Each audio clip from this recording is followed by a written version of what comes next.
अध्याय 17वें अध्याय का पहला, दूसरा, तीसरा श्लोक। तो सबसे पहले श्री हनुमान जी की वंदना।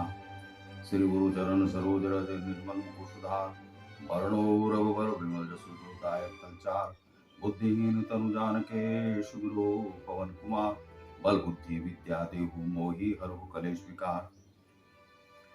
ओम।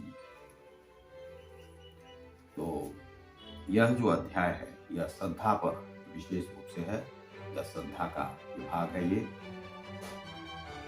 अर्जुन उवाच, अर्जुन ने कहा कि ये शास्त्र विधि मुत्सृज्य यजन्ते श्रद्धवा मिता तेषाम निष्ठा तु का कृष्ण सत्वमाहो रजस्तमः श्रद्धया पूर्ण श्रद्धा से अन्विता युक्त। तो प्रभुपाद महाशय ने इसका क्या अर्थ किया है?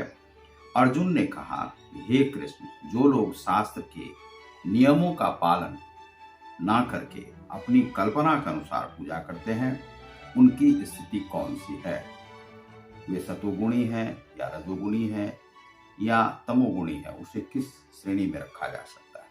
अगले श्लोक में श्री भगवान वाच, त्रिविधा भवती श्रद्धा देहिनाम सा स्वभावजा सात्विकी राजसी चैव तामसी चेती ताम शृणु। तामसी तमोगुणी, जो पहले बताया जा चुका है, और देही नाम देहधारियों की श्रद्धा। भगवान ने कहा कि देहधारी जीव द्वारा अर्जित गुणों के अनुसार उसकी श्रद्धा 3 प्रकार की हो सकती है, सतोगुणी, रजोगुणी अथवा तमोगुणी। अब इसके विषय में मुझसे सुनो, यह श्री कृष्ण ने कहा है। तो अगला जो तीसरा श्लोक है उसमें क्या कहा गया है?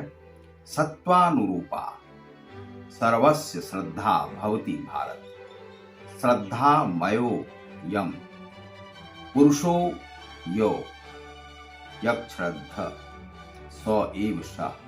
सत्व अनुरूपा, अस्तित्व के अनुसार सर्वस्य सबों की श्रद्धा निष्ठा भवती हो जाती है। श्रद्धा मय से युक्त अयम यह पुरुष जीवात्मा श्रद्धा। हे भरत पुत्र, विभिन्न गुणों के अंतर्गत अपने अपने अस्तित्व के अनुसार मनुष्य एक विशेष प्रकार की श्रद्धा विकसित करता है। अपने द्वारा अर्जित गुणों के अनुसार ही जीव को विशेष श्रद्धा से युक्त कहा जाता है। अर्थात यहाँ पर जो कहा गया है कि अपने द्वारा अर्जित गुणों के अनुसार ही जीव को विशेष श्रद्धा से युक्त कहा जाता है।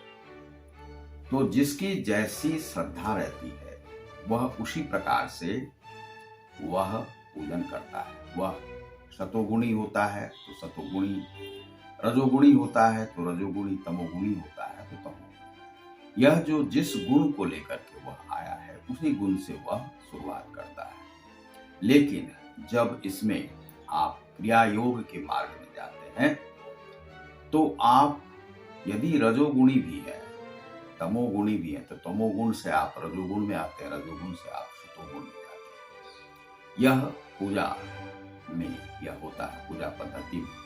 क्योंकि स्वच्छता जो है धीरे धीरे प्रसारित अंतर भाव में होता है। लेकिन कुछ लोग क्या है कि योग नियमित रूप से नहीं कर पाते, तो उन्हें कुछ लोग कह देते हैं योग भ्रष्ट। लेकिन योग भ्रष्ट जैसा कोई शब्द नहीं है। यह हो सकता है यहाँ पर बहुत सारे पुस्तकों में रहता है, लेकिन योग भ्रष्ट कोई नहीं होता है। क्योंकि कृष्ण ने कहा है कि एक बार भी तुमने यदि हमारा नाम जप कर लिया, स्मरण कर लिया और उसमें भी शक्ति हुई तो हम तुम्हें प्राप्त हो जाते हैं, अंतिम में भी तुम्हें नाम, इसीलिए उससे भी वे प्राप्त हो जाते हैं। कहीं भी उन्होंने भक्त का तिरस्कार नहीं किया। मनुष्य में 2 गुण अवश्य होते हैं। वह इस लोक को तो सुधारना ही चाहता है और परलोक को भी सुधारना चाहता है। यह हर व्यक्ति में होता है, चाहे वह ईश्वर में विश्वास करे या नहीं करे। कुछ लोग नहीं विश्वास करते हुए भी, नास्तिक होते हुए भी ईश्वर में उन्हें विश्वास करना ही होता है कि आखिर उसका उद्गम कहाँ से हुआ है, उसे जाना कहाँ है। तो यह जो है विश्वास उसमें रहता ही है। तो यह जो भक्त है, जो क्रिया योगी है, मान लीजिए कि तमोगुण से शुरू किया तो रजोगुण तक वह पहुंचा। रजोगुण जिसमें कि बहुत सारी भौतिकता और उपलब्धि प्राप्ति की रहती है, उसके बाद वह धीरे धीरे और स्वच्छता को प्राप्त होते जाता है यदि वह नियमित रूप से करता है, साधन मार्ग में जुड़ा रहता है, तो वह सतोगुणी हो जाता है। अंत में उसकी सारी इच्छाएं समाप्त हो जाती हैं और तब वह सतोगुणी हो जाता है। अब जब जाने की बेला आती है किसी की, मान लीजिए कि आपने जन्म लिया, फिर आप चाहते हैं कि संसार को देखें, वह माँ है, वह बाप है, वह संबंधी है, वह यह है, यह चंद्र है, सूर्य है, ये सभी धीरे धीरे आप जानना शुरू करते हैं। इस संसार में धीरे धीरे आपको एक कर्म बताया जाता है कि यह कर्म है आपका, यह कर्म करें। कर्म करने लगते हैं, धीरे धीरे आप कुछ उपार्जन करने लगते हैं, विवाह होता है, बच्चे होते हैं, तो आप भौतिकता में जाते हैं, रजोगुणी बन जाते हैं। लेकिन कोई कोई बालक ऐसा जन्म लेता है, जैसे प्रहलाद। तो प्रहलाद ने जन्म लिया, लाख समझाने के बाद भी हिरण्यकश्यपु को वह भगवान नहीं माना और वह भगवान श्री कृष्ण को ही मानते रहे, तो उस पर कृपा हुई। तो ऐसा कोई कोई बालक जन्म ले सकता है, वह भी क्या है, प्रारब्ध के कारण से ऐसा। अब मान लीजिए कि हिरण्यकश्यपु के घर में वह प्रहलाद क्यों जन्म ले, यहाँ पर जन्म देना था ईश्वर को, जिससे कि वह सत्य को बता सके। या यहाँ पर राक्षस और देवता तुल्य पुत्र का यह विवाद नहीं है, यह है कि उस जो राक्षस की जो अज्ञानता है उसे समाप्त करने के लिए। कई बार क्या होता है कि हमारी अज्ञानता के कारण से ही हम हिंसा से मुक्त नहीं हो पाते हैं। हमारा एक यह था कि हम हिंसा मुक्ति अभियान भी चलाते हैं, लोगों को कहते हैं कि आप हिंसा से नहीं जुड़िए, हिंसा मुक्त रहिए, लोगों के बारे में बुरा नहीं सोचिए, उससे आप मुक्त रहिए, अच्छा सोचिए सबके लिए, यह हम चाहते हैं। तो हिंसा मुक्ति अभियान में रहा। अब मान लीजिए कि जिस व्यक्ति को अज्ञानी है, वह नहीं जानता है कि हिंसा क्या होता है, तो वह हिंसा में लगा रहता है, तो इसी को राक्षस प्रवृत्ति कहते हैं। जो दूसरे के मूल्य को नहीं समझे कि उसका मूल्य क्या है, उसको क्या सम्मान देना है। यदि आप दूसरों को सम्मान देंगे तो आपको भी सम्मान मिलेगा। और यह ताकत की बात नहीं होती, आपके पास लाख ताकत हो, आप जमींदार हो, करोड़पति हो, अरबपति हो, धन से सम्मान प्राप्त नहीं किया जा सकता है।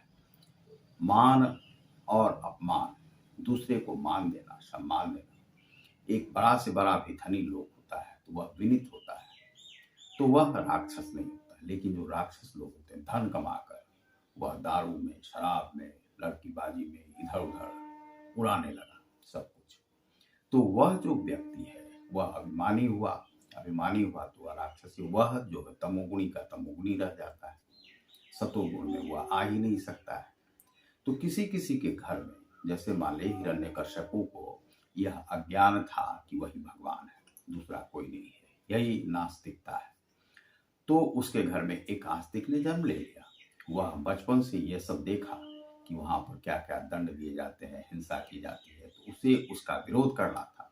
तो उसने देखा देवता को और देवता की जो है पूजा शुरू कर दी। तो वो सतोगुणी था, वह तमोगुणी था उसका बाप, और इस प्रकार से सतोगुण वहां पर जीत जाता है। जब हिरण्यकश्यप को जब नृसिंह अवतार ने वहां पर वध किया, तब जाकर के जो नृसिंह अवतार ने बताया कि यह ना सुबह है ना शाम, यह ना